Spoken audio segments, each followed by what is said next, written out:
Hello, children, how are you? Hope you people are doing good and utilizing your time in multitasking and mainly for online studies. Well, we have learned many chapters right now, but today, here in this class, we would be learning with our first chapter of our science textbook, that is crop production and management. Well, this chapter would give you the thorough and brief idea of agricultural system practices that is practiced in India. That is how are crops grown, field is plough, crops are harvested, stored, etc. So why to waste our time? Come, let us start with our first chapter. Now before reading in brief about the chapter, let us discuss few basics of the chapters. Like what is agriculture? That means what exactly do we mean by agriculture? Now, the term agriculture is derived from two Latin words, that is agri meaning soil and cultura meaning cultivation. It is an applied science that encompasses all aspects of crop production. That means it includes horticulture, livestock rearing, fisheries, forestry, and etc. It is an art that embraces knowledge of the way to perform operations of the farm in a skillful manner. That means agriculture means growing crops or rearing livestock for the commercial purposes and fulfilling the requirements of the population of the country. Now let us understand what are crops. Plants of the same kind grown on a large scale for food and clothing is called crops. For example, crop of wheat means that all the plants are of wheat. But crops are classified on the basis of season, origin, life cycle, family, special purpose or economic importance. But here in this chapter of your class we would be learning about the classification of crops according to the season.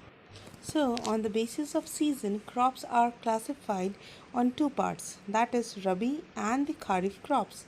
Now the crops, those are planted in winter months, that is from October to November, and is harvested in summer, that is from April to May, are called Rabi crops. Some of the examples are barley, wheat, etc.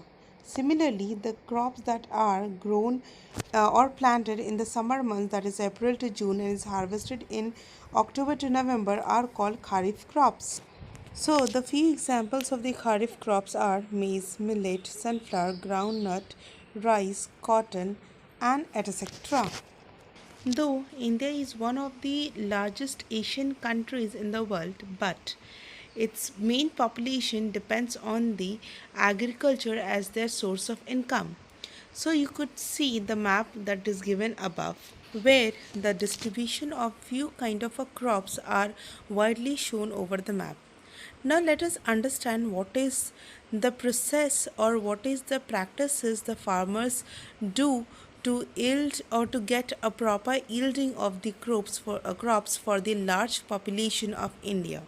Now let us understand the agricultural practices practiced by the farmers. So, for growing crops, farmers perform a series of activities in a particular sequence over a period of time, and these activities are known as agricultural practices.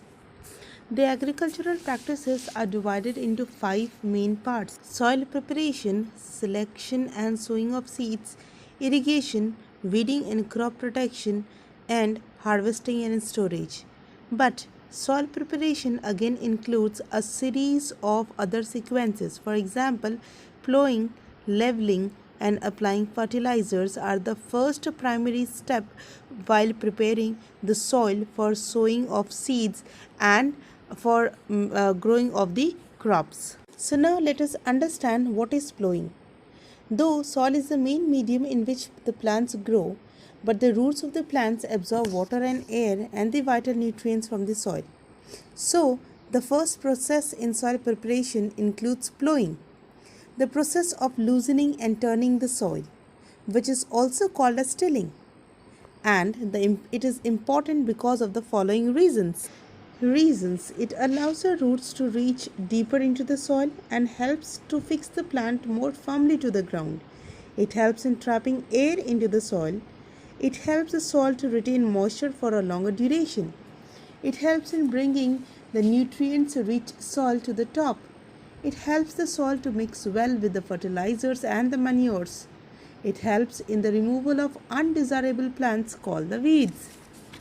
Now, soil is plowed with the help of a tool called plow. The plow and the other tools needed to carry out agricultural practices are called agricultural implements. Plow is either driven by the bullocks or other animals such as horses and camels or by using a tractor.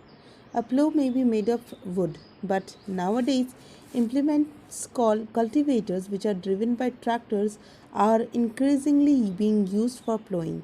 This saves both time and effort. Now, the second step in the soil preparation is leveling. Leveling is done after plowing because big lumps of soil called clods may remain in the field. Hence, they are crushed using wooden or iron planks called levelers, and this process is called leveling. Now, let us move to the third part of the soil preparation, that is, adding of fertilizers. When crops grow in a field, they absorb nutrients from the soil, and over a period of time, the level of nutrients in the soil may decrease as they are being used up by the crops. So, what are fertilizers actually then? Fertilizers are natural or chemical substances that contain one or more nutrients essential for the plant. Now there are various types of fertilizers. They may be natural or chemical fertilizers. The natural fertilizers are also known as the organic fertilizers, and the chemical fertilizers are also known as the artificial fertilizers. So now let us understand what are the natural or organic fertilizers. Fertilizers that are obtained from plants and animal waste are called as natural fertilizers, and they increase the humus content of the soil. For example, bone meal and the manure. Now, what are the chemical fertilizers or the artificial fertilizers? These are chemical substances produced in factories. They do not increase the humus content of the soil. For example, NPK and the urea. So children, in this video, that is in this module, we have only completed about the soil preparation, including plowing, leveling and applying fertilizers. Till I come back with the next video, stay safe.